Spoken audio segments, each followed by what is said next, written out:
Jabalpur Eklavya hostel की principal Gita Sahu को suspend कर दिया गया है। इसके साथ ही फूड टेस्टर हॉस्टल अधीक्षक ज्योति बाला भी सस्पेंड हुई है। इसके साथ ही बॉयज हॉस्टल के जो अधीक्षक थे मोहन पटेल, उन पर भी गाज गिरी है। प्राथमिक जांच रिपोर्ट के आधार पर यह पूरी कार्रवाई की गई। तो जबलपुर से इस वक्त की बड़ी खबर, एकलव्य हॉस्टल में दूषित खाने से 200 से ज्यादा बच्चे बीमार हुए थे। आपको बता दें, जबलपुर के रामपुर इलाके की यह घटना है, जहां के एकलव्य छात्रावास की मेस में कल यानी कि सोमवार को खाना खाने के बाद 200 से ज्यादा बच्चे बीमार हुए थे, जिनमें से कई की हालत गंभीर थी।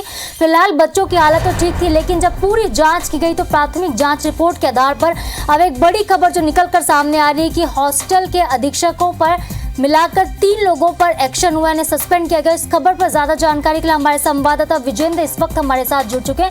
विजेंद्र, पूरी विस्तार से घटना बताइएगा और किन किन लोगों पर एक्शन हुआ है ये भी बताइए। बेशक, हमने सबसे पहले IBC 24 पर अपनी खबरों में बताया था कि कैसे जबलपुर के रामपुर छापर इलाके में स्थित एकलव्य आवासीय विद्यालय के इस हॉस्टल में सिर्फ और सिर्फ जिम्मेदारों की लापरवाही की वजह से फूड पॉइजनिंग की घटना हुई।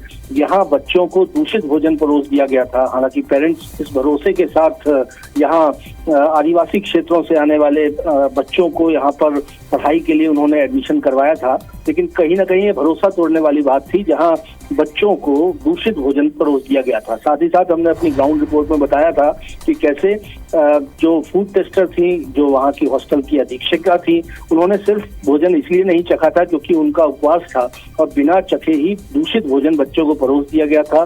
बावजूद इसके कि बच्चों ने खाना खराब होने की शिकायत की थी, बावजूद जब दूषित भोजन परोस दिया गया तो 200 से ज्यादा बच्चे गंभीर रूप से बीमार हो गए थे, फूड पॉइजनिंग का शिकार हुए थे, जिनमें से 100 से ज्यादा बच्चों को अलग अलग अस्पतालों में भर्ती करवाया गया था। इस खबर का IBC 24 का एक बड़ा असर हुआ है, चूंकि इस मामले पर कलेक्टर ने जांच के लिए एक कमेटी भी गठित की गई थी।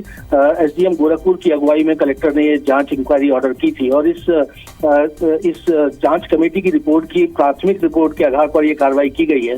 जबलपुर के संभागायुक्त अभय वर्मा ने जहां इस आवासीय विद्यालय की जो प्रिंसिपल है गीता साहू, उनको सस्पेंड कर दिया है, वहीं कलेक्टर ने भी कार्रवाई करते हुए यहाँ बॉयज हॉस्टल अधीक्षक और गर्ल्स हॉस्टल अधीक्षक दोनों को ही सस्पेंड कर दिया है। तो 3 जिम्मेदार अधिकारी जिनकी वजह से 200 बच्चों की जान पर बनाई थी, आखिरकार उन्हें सस्पेंड कर दिया गया है और इस पूरे मसले पर जांच पूरी होने के बाद और कार्रवाई की बात की जा रही है। जी विजेंद्र, बहुत बहुत शुक्रिया आपको इस पूरी जानकारी के लिए। आप खबर पर नजर बना के रखिएगा। जिम्मेदार अधिकारियों पर एक्शन तो हो चुका है, लेकिन क्या सिर्फ ये 3 ही लोग जिम्मेदार थे या फिर इस बड़ी घटना के पीछे और भी लोगों का हाथ है, ये तो आगे की जांच में सामने आएगा। फिलहाल के लिए शुक्रिया।